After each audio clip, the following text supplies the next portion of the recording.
there is that voting, and we will go with the station 5 for the time being. And if we have more time, there is one very interesting case in history taking that we can also discuss depending on how much time do we have. So let's get things in order. And anyone would like to do the first case? Yes, Dr. Hassan. And your good name is? Abdullah. Dr. Abdullah. Okay, Dr. Abdullah, let's get one good case in station 5. If anyone has any suggestions, you can shoot or not. And I will get one of the usual cases. Examine, this is the scenario for you first. We have a 55 years old lady who has been complaining of disturbed vision for the past few hours. The lady has a past history of diabetes, hypertension, on treatments. So again, the scenario to be written on the screen, this is a 55 years old lady who has been complaining of blurred vision for the past few hours. And the lady has the past history of diabetes, hypertension, on treatments. So that would be the scenario, standard type of scenario per exam, and it's so much fun. The eye diseases in station 5 are the easiest and the most fast ones that you can do. You can get a diagnosis under a few seconds. So this is the scenario for Dr. Abdullah. Until he gets ready, let me prepare some photos. We will need them. And discuss how things should be like in station 5, whether you're going for station 5 MRCP or the long case of MRCPI, essentially the same with minor differences. So let's get it on the screen. So station 5, till you get your case ready, you have 5 minutes before you start your case. And those 5 minutes are very important. For the MRCP, you get 2 scenarios at the same time, and you have 5 minutes. Use them wisely. Write down on one paper only. Use both sides to write on the paper. Starting always with the name of the patient should be clear in front of you. Then next, we have the presenting complaint. This should be on the top right. Next, we have items of the history that we do not want to forget, including social history, past history, medication history, and family history. And those are one of the most frequently forgotten ones. That's why I will write them down in details. It will take 30 seconds, like his job, whom is he living with, and so on. You can find all of that on the PDF that is shared on the Telegram group, and the link is in the chat box. Following that, we have an approach. How to approach the case is far more important for me and for the exam rather than getting the actual diagnosis. And this starts usually by proper analysis of the stem, everything you know about the patients, then to shoot for the system that was involved. If this is a case of headache, you will go with a CNS, and Dr. Strange, you are putting a lot of stress right now. And if you're going with a diarrhea, you will go with a GIT and so on. Then we need a proper differential diagnosis in order to reach a diagnosis. Following that, we will need to examine the patients. So do not touch the patient without a diagnosis. Then we have the items of the history that we did mention earlier, write down earlier. And the main point here is that we need to help the patients. And finally, we have the closure for the case, checking his concerns and replying to that. So this is the general idea, how things should be like in both station 5 and in the MRCPI. Back to our scenario. Our scenario is a 55 years old lady, and the lady has been complaining of blurred vision for the past few hours. She has a past history of diabetes, hypertension on treatments. Dr. Abdullah, are you ready, my friend? Yes, Dr. Muhammad. Okay, the timer is on and the mic is yours. Go. Hello, my name is Dr. Hassan, one of the doctors in the medical admission unit. May I confirm that you are Mrs. Stewart and your age is 55 years old? That's right. Mrs. Stewart, I got a letter stating that you are complaining of some problems of your vision. Could you please tell me more about that? Who are you? Dr. Hassan, and the senior house officer in the department. Yeah, well, I've been having a lot of issues lately, but on top of that, earlier today, I lost vision completely. I'm sorry to hear that, Mrs. Stewart. And it is persistently still having this problem or just was transient? Transient. I regained my vision back after a few minutes. Okay, and it was completely lost, Mrs. Stewart? Yes. Or blurred? Completely lost. Both eyes or one eye? One eye only. Which is the right or the left one? The right eye. Okay, Ms. Stewart. And it's your first time to have this problem? Yes. Okay. And Ms. Stewart, during this attack, did you notice anything abnormal like sweating or handshaking? No. Dr. Abdullah, give me 1 minute, please. Sorry for the interruption. I'm at work. So just 1 minute, I'll be back.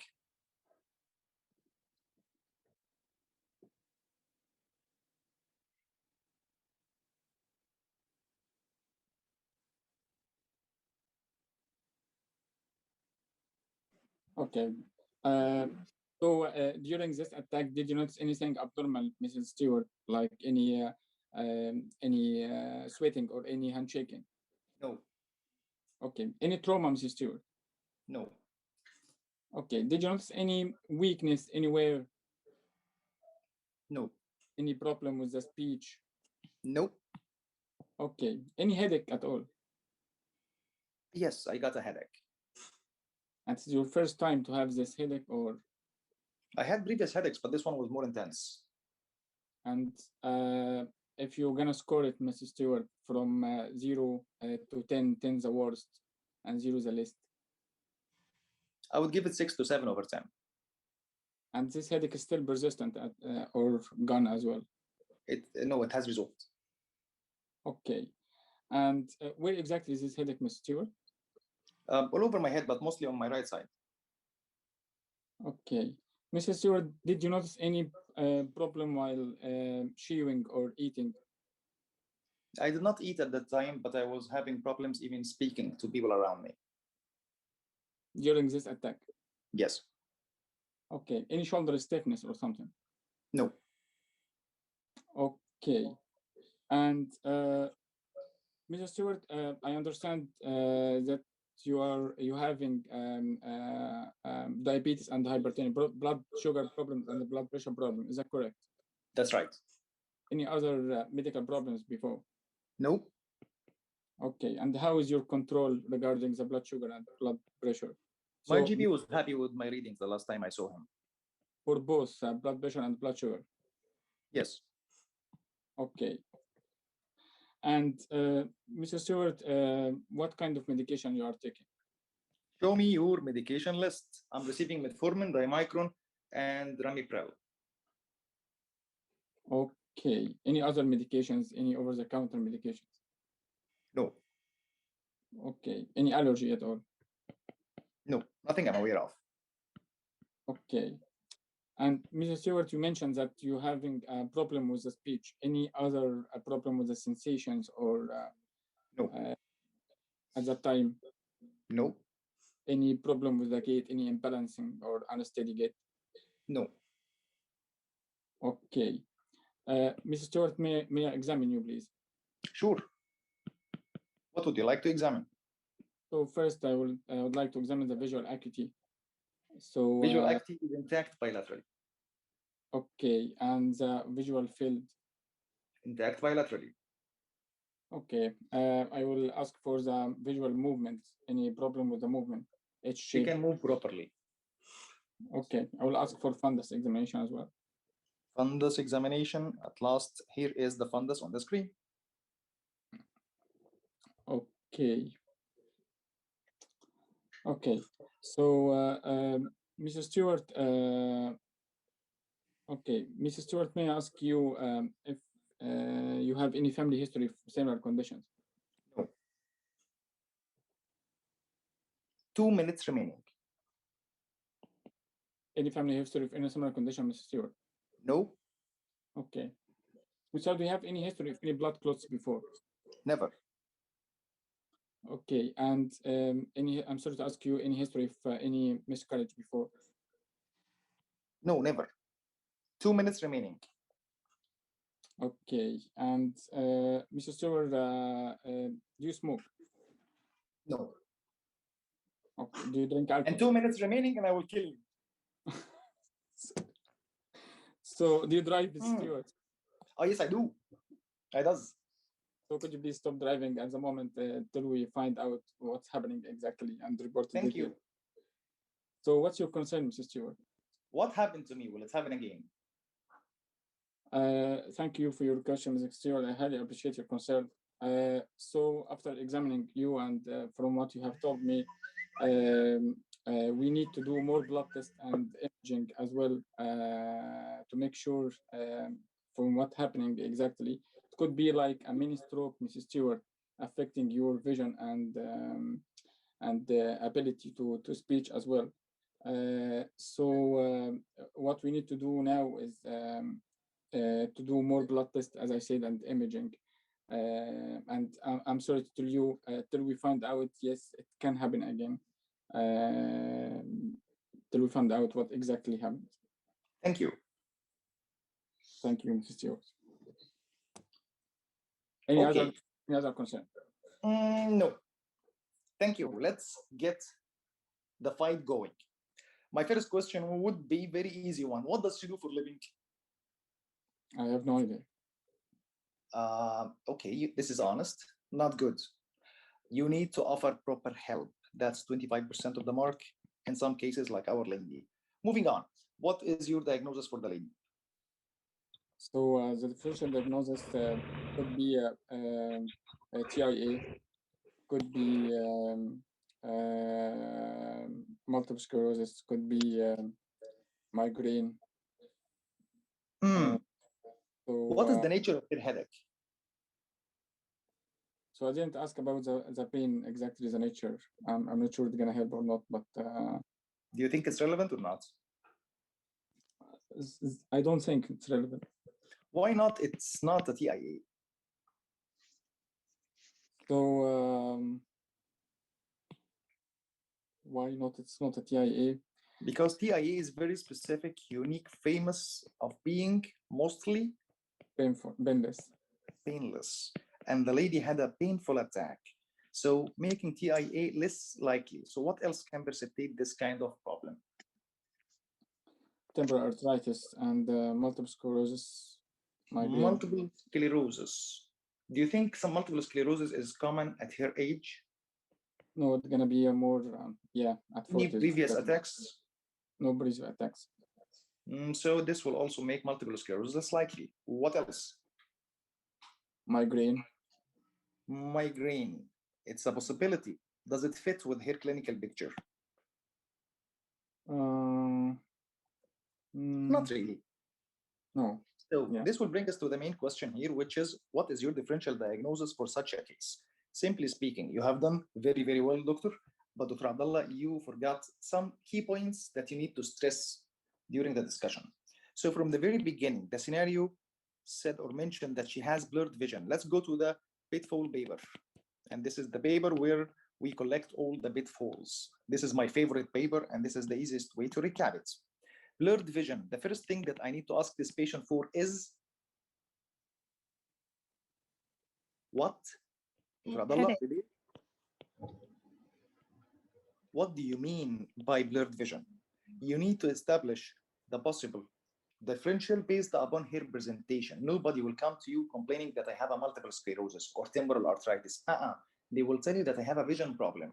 This is a vague term. What do you mean by vision problem? I lost vision in my eye. I see double.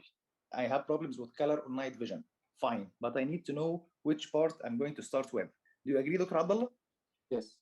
Agree. So this is the first point. The second point, I got to know that she is having sudden transient loss of vision in one eye. This will bring us to the differential of that. Then we will put in a proper approach. Sudden transient, we can differentiate that based upon having pain or not. So we have the painless ones and the painful ones. How do you ask about the pain? So size and severity. Not that. What is the question to ask the patient if she experienced pain or not? Please make it in two questions, not in one, to make sure that you are 100% on the right path. Did you get any headaches during the attack? Yes or no? Did you have any kind of pain anywhere? Double check it. Be boring, because this is a fundamental part of your differential. Agree? Yeah. Agree. Then comes the painless ones. The most common ones should be like TIA or a stroke, although stroke is not transient and it's not reversible. So this will make TIA one of the major causes. Painful ones. What are the reasons for the painful loss of vision or painful vision problems? Yes, migraine, multiple sclerosis, temporal arthritis. How many? This is the point. You know a lot, but it's not in the same way or in a fashion in which you can recall very soon during the discussion. So let's put it this way. Any kind of vision problem that comes with the pain or headache, usually it is one of the TIMS. Yes. T stands for? Temporal arthritis. Thank you. And the I stands for?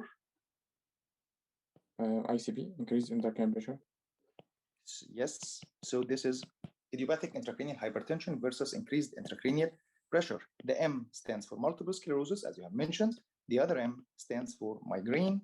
And the last one stands for a space-occupying lesion, which is usually coming from the pituitary. So this is either a prolactinoma versus a growth hormone secreting adenoma.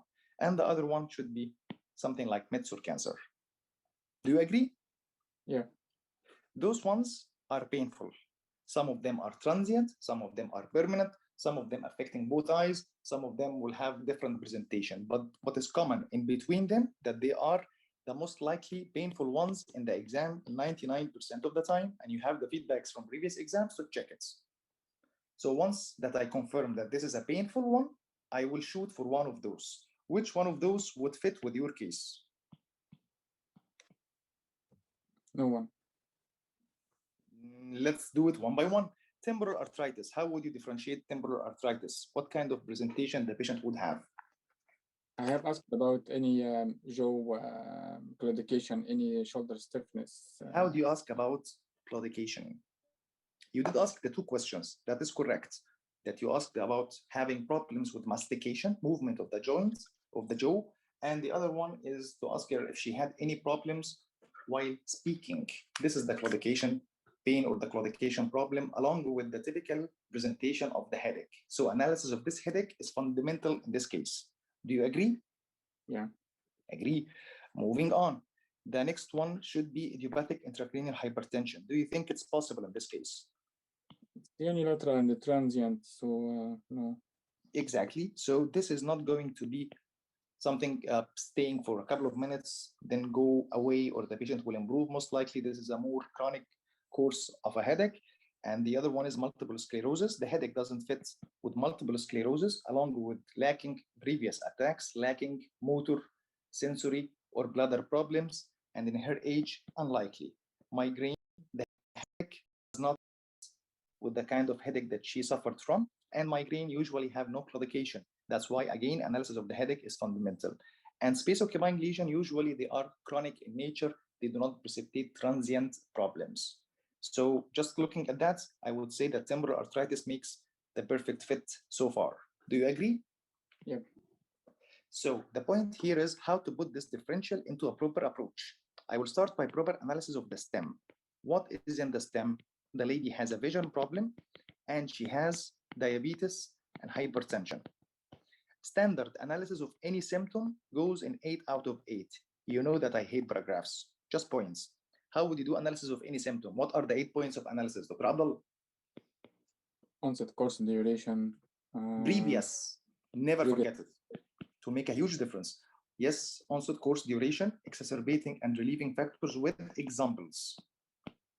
Associations, and timing.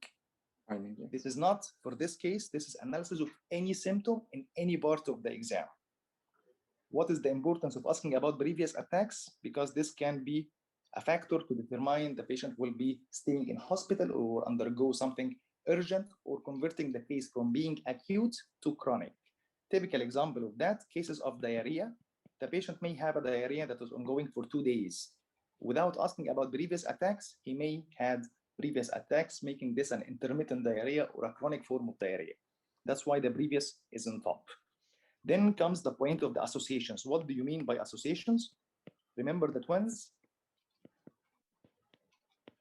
The twins are 2 questions that should come together at all times, not to be separated, like polyuria and polydipsia, like nausea, vomiting, like the most important twin that you have in station 5 or in your entire exam would be vision, headache. Yes, vision and headache. There is no way you will get through a case of vision problem or headache problem without asking about the twin. This is why it's very important in the associations. So one is analysis of the stem. Remaining diabetes and hypertension analysis. How do you do analysis of those? So asking about the control, any change in the medication dose recently, any added medication, and the reading, last reading. Last reading. So let's put it this way. Rather than big paragraphs, put it in points, 4 points for analysis of any chronic condition, including diabetes, hypertension, or any other chronic disease, starting with the duration. Secondly would be the control. Third one, show me your medication list. And lastly, checking the complications. If the patient is maintained on any treatment for whatever condition in station 2, 5, or the long case of MRCPI, I need to analyze those medications. How? Show me your medication list. We mentioned that. The second one, you suffer any side effects of those medications? Does it agree with you? And lastly, any recent change in doses. In the dose, not in the medication per se. Dose for any medication the patient is used to take. Moving on. So this is how to do proper analysis of the stem. Now I need to go for the system involved, which is the CNS. You have done almost complete analysis of the CNS. Again, this is in the PDF for the history taking, simple questions, 5, 7, 10 questions to rule out any other CNS problem. Then moving on to differential, we have a proper differential and we know how to get a diagnosis. With proper practice, you can do that under 3 minutes. All of that. And you will get a diagnosis and you will know what you're going to look for during the examination of the patients. Do you agree? Yeah. Agree. The next step should be examining the patients. Examining the patients, I totally recommend that you start with the basic examination. This is the same as the examination you're doing for the chest, the abdomen, the cardio, and the clinical situation. You always start with inspection. And this is what you're going to do. You're going to start from the patient's hands, dorsum, palmar, then go joint by joint. Wrist for the pulse, elbow for the blood pressure. Do you think that the pulse and the blood pressure in your case are relevant or not? Yes, of course. Definitely yes. So it's a big one to miss CNS without cardio. Then comes the shoulders. You need to be examining the patient's shoulder just for proximal myopathy, which can be a finding in such a scenario. Then looking at his eyes and asking him to open his mouth. All that can be done in 15 to 20 seconds. It's just pure inspection and it collects a lot of info about the patient and it makes you look fluent in front of the examiner rather than being frozen. So this is the basic. Then comes the targeted. What is the target examination here, Dr. Abdullah? Eye. Eye. Which part of the eye? Is it the retina or something else? So yes, the fundus. What is the main differential of this case? We said that this is a case of temporal arthritis. What is the main differential here?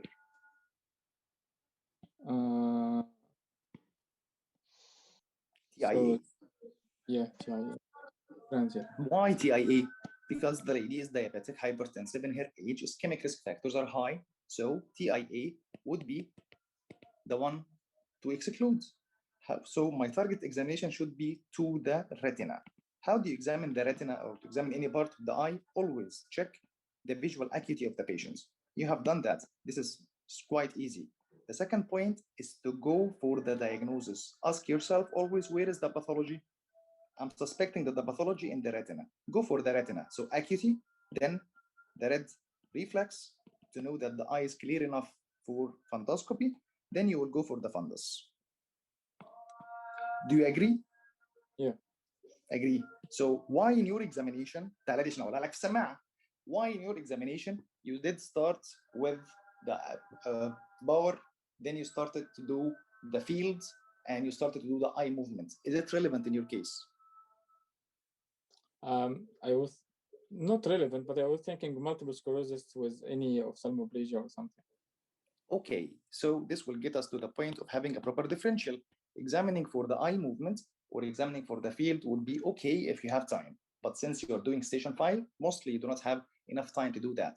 So simply speaking, I will target the retina, then I will tell the examiner that I would like to complete my examination by complete CNS and cranial nerves examination as well in order to reach a diagnosis. This will count, but he needs you to be looking at the fundus where you're suspecting the problem is. Moving on. So this is one analysis of the stem, checked, then system involved, the CNS checked, then comes the differential. We have a differential for, I did examine the patients, checked. The next step should be the history. Why do I take social history, Dr. Abdullah? Offer help. Thank you. And this is the straightforward answer, to offer help. How would you offer help? Now it's your turn again.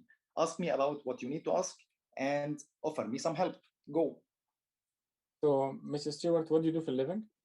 I am a teacher. How is this impacting your daily life and job? Thank you. So I'm asking about both at the same time. Well, this is very difficult for me because when I had the attack, I was at work, and I'm afraid it will happen to me again at home. I'm really sorry for that, Mrs. Stewart. We can involve the occupational social work to sort out this.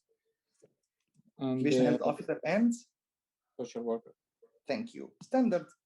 And this takes like 20 seconds, 30 seconds, exam applicable, and it's very important.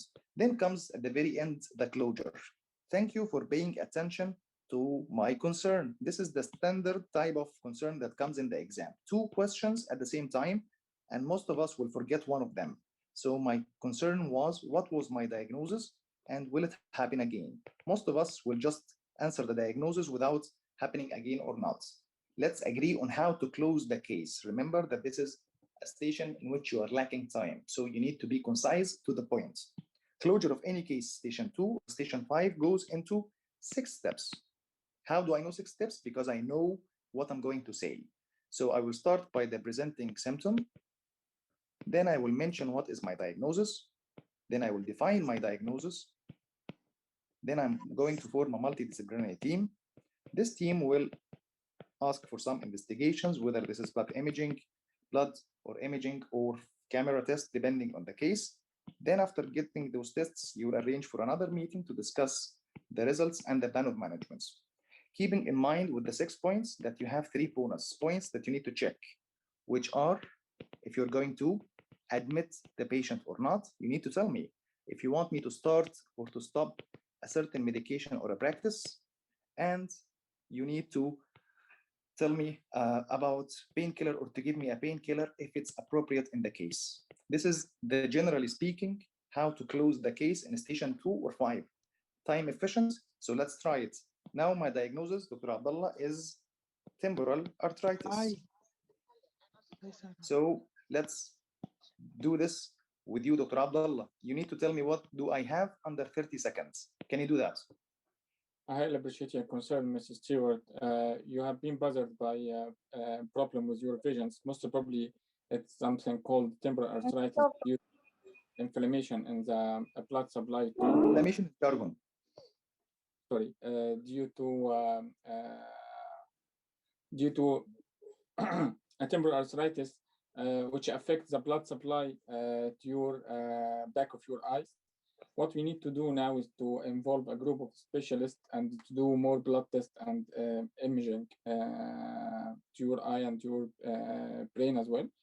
And we will we will organize another meeting to discuss the results of this blood test, and we will admit you at the moment, Mrs. Stewart, if you don't mind. Do you think that this lady deserves to be admitted? So, yes, maybe. Why? Temporal arthritis will need pulse steroids. I know it's transient. She's okay at the moment, but yeah.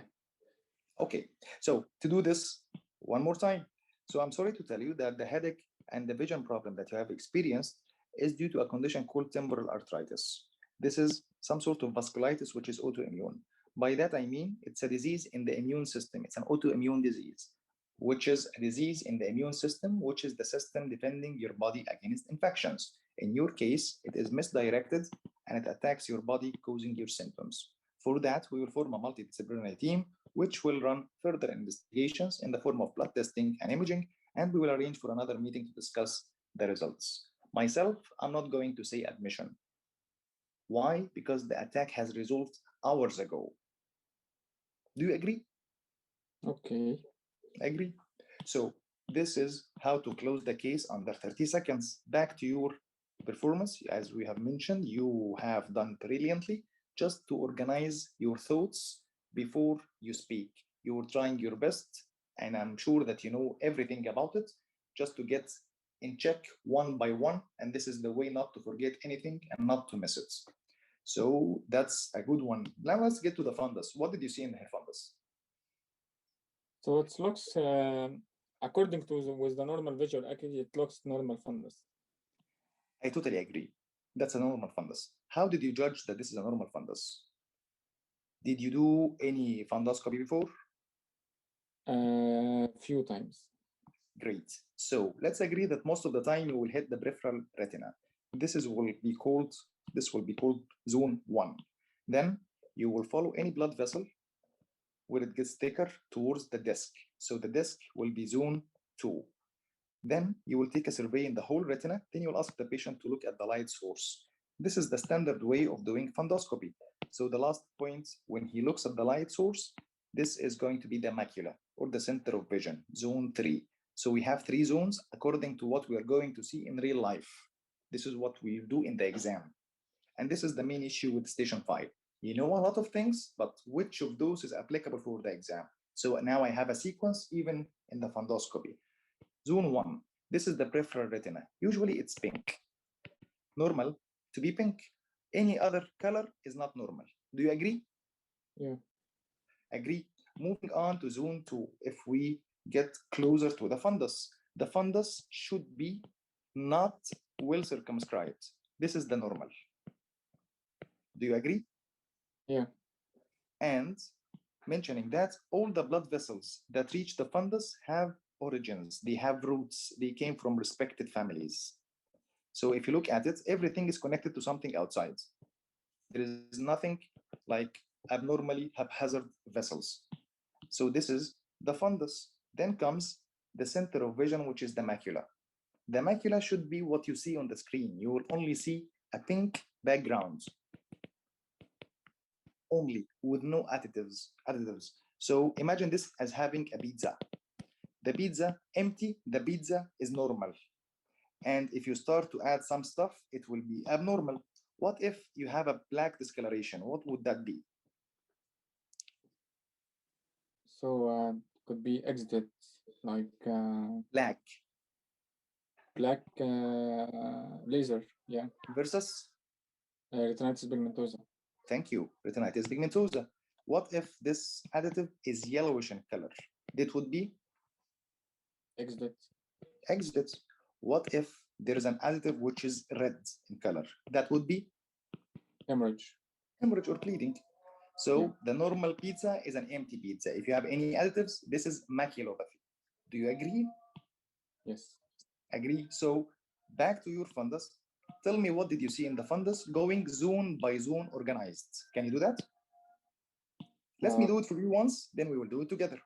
So my examination of the fundus is normal, evident by 1, normal, well-perfused peripheral retina. The disc is not well circumscribed. and there is no sign of maculopathy. So my differential or my diagnosis for this kind of disc would be normal fundus or normal finding. Let's apply the same on this one. Me and you, then you will tell me what do you see. Following? Okay. Following. So zone by zone, the first one, the peripheral retina, is that normal? It looks dark somehow. It's not pink. It's not normal. Ischemic. Moving on, I will follow any blood vessel going towards the disc. So on my way to the disc, I found A and B. What is A and what is B? A looks like hemorrhage, and B. Thank you. Looks like exit, hard exit. Exit. What kind of exit? Does it look like Cotton wool. something? Cotton wool. So I found those incidentally while I'm going to reach the disc. Moving on. What is the difference between vessel A and vessel B? Any differences? There's silver wiring in A. Thank you. It looks like this one, vessel A has silver inside or whitish discoloration inside, and the other one is full of blood. Moving on, do you see anything abnormal in the disc? So there's like new vascularization on the disc, and the disc is pale somehow. Yes, so you are right. If we can get closer here, we will see that there are some vessels that are not connected to anything outside. And those are tiny or abnormal small vessels at the margins of the disc. Do you agree? Yes. And this is the definition of new vascularization. Yeah. Thank you.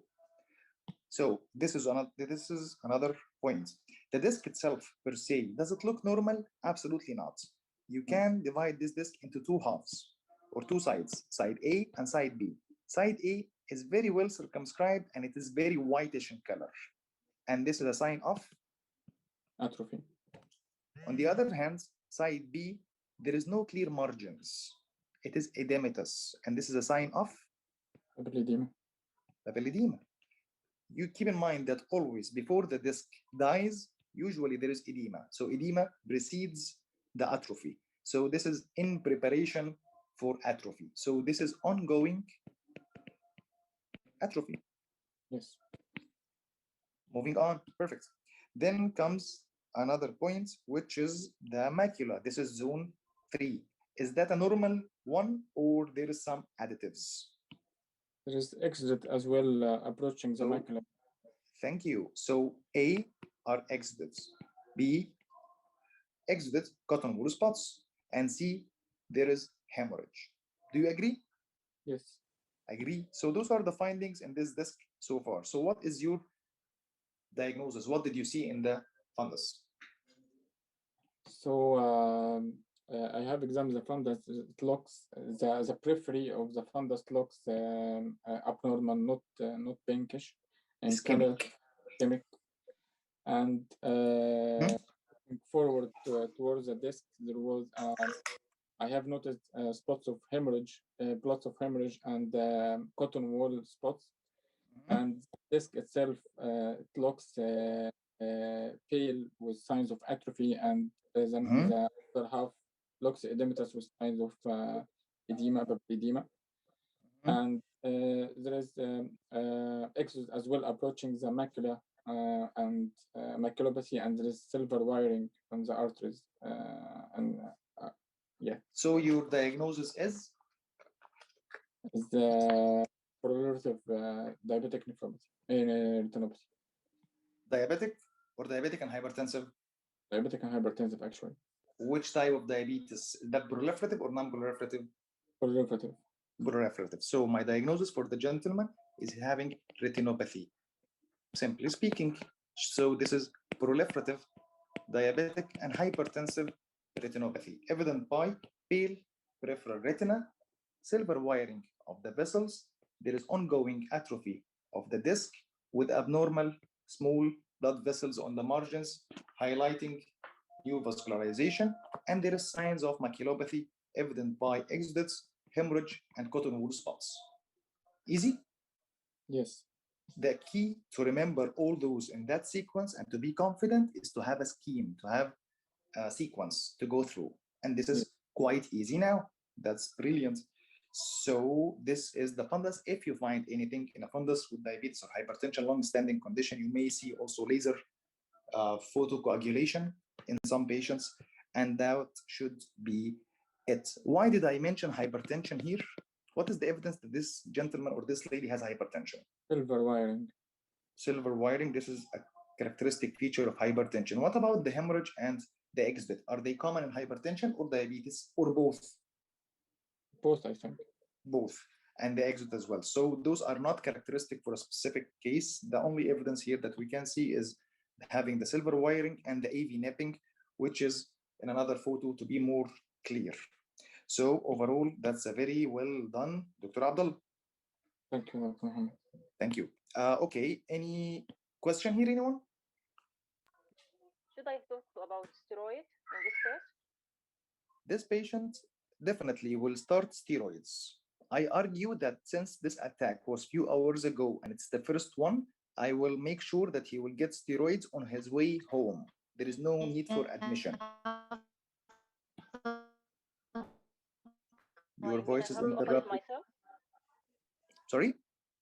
So I have to offer it myself, the steroid, or I will talk about it in general? You will talk about it with the examiner. You will tell the patient that he will have those investigations urgently, and upon which he will decide, the NDT will decide if you're going to be hospitalized or not. But most likely, she is not going to be hospitalized. She will just take the steroids on her way home with an alert or to tell her that if she experiences anything like loss of vision, uncontrolled headache, or whatever symptom, she should seek medical advice right away. Thank you. Thank you. Dr. Muhammad, I want to ask Yes. about driving. What about it? Thank you. That's a big part of the discussion here. Why? Remember when we said at the very beginning of the discussion that we need to write down the paper properly. Dr. Abdullah did remember that, but it was kind of late because he did not write it down in his paper. You will write it down once and you will use it for both cases. So I would say that I would write down his job, whom is this patient living with, and I will offer help definitely. Then I will ask about smoking, alcohol, and driving. So it will be in front of me even before I see the patient. This will save my ass because when you come inside, a lot of stress and you may forget something. This is to minimize the chance of having a mistake or doing a mistake. Regarding driving per se, the patient should stop driving in, simply speaking, 3 conditions. Can you guess which ones? Can anybody guess? Any kind of vision problem, I totally agree. What else? Any sort of disturbed level of consciousness. Yes, loss of consciousness of any sort, any vision problem of any sort, and cases in which the patient cannot use his neck, like ankylosing spondylitis. Those are 99.999% the time in the exam which you will need to tell the patient about driving. Okay, good discussion. Anything else? Any other question? Hopefully you did enjoy this as much as I did. And what about the follow-up, doctor? Follow-up. Follow-up. What about it? You will discharge her on steroids. You're going to give it for a course of period and tell her to come back, or Definitely, yes. But since I'm not sure yet of the diagnosis, because this diagnosis will be done by the MDT to confirm it, I'm just suspecting that she has TIA, temporal arthritis. And I told her I will do an MDT meeting, which will run further investigations to confirm the diagnosis and to rule out others. The most important differential here to be ruled out is TIA. TIA is typically painless. However, some cases can be painful. So the first thing that I'm going to do for this lady is going to be, what is your investigations? How would you investigate this lady? To the doctor who was asking.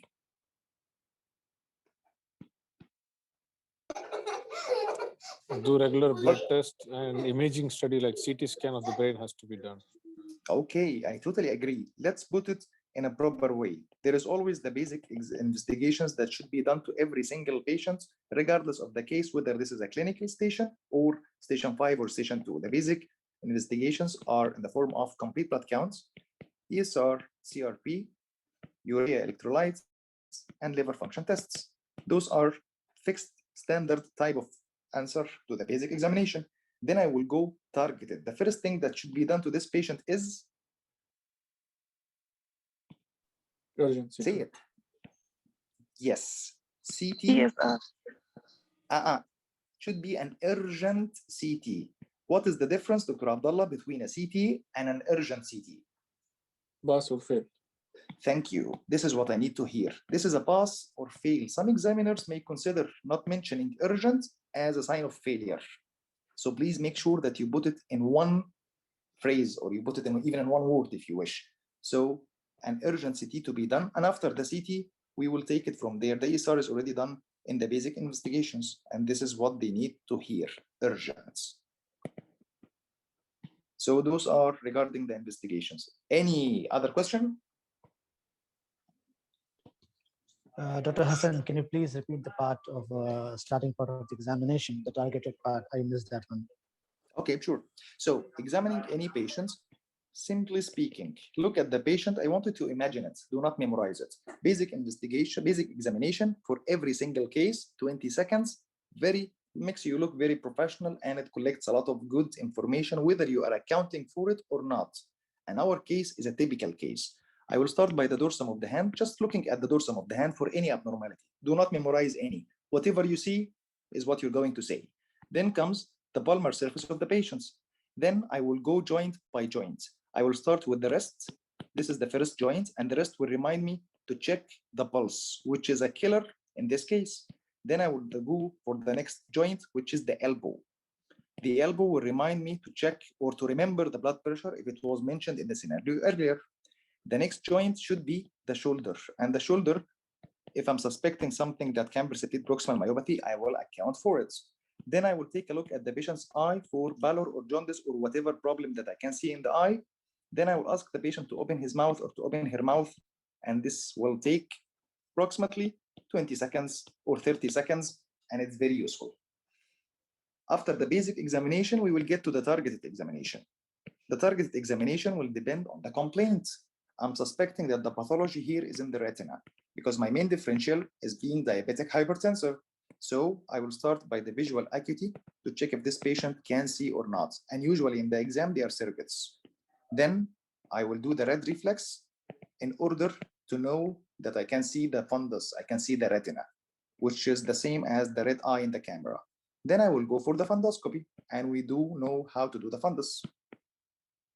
So hopefully this is quite easy now. Dr. Hassan, regarding red reflex, how do we elicit that one?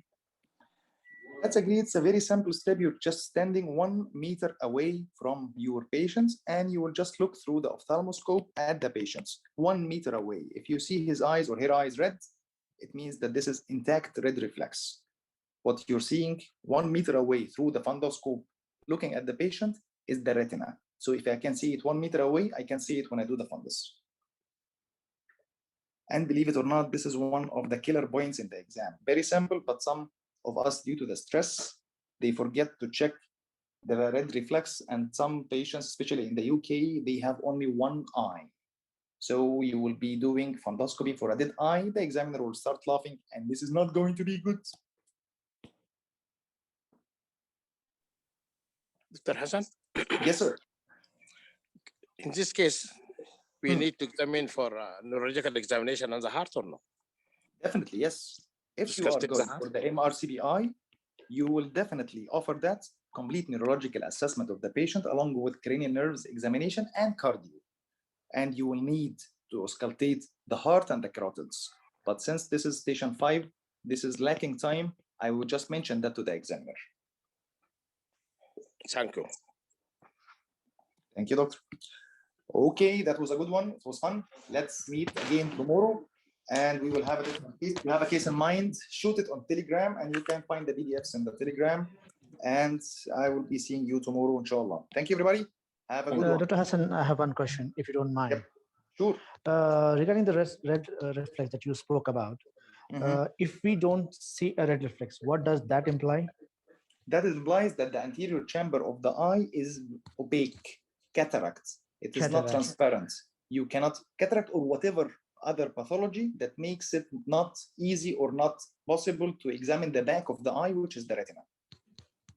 So this is, if you do not see a red reflex in one eye, it means that this eye is not for fundoscopy. Mhm. Thank you so much, Okay, Dr. then. Hassan. Thank you, doctor. Okay, guys, see you tomorrow. Have fun, enjoy it, and Assalamu alaikum.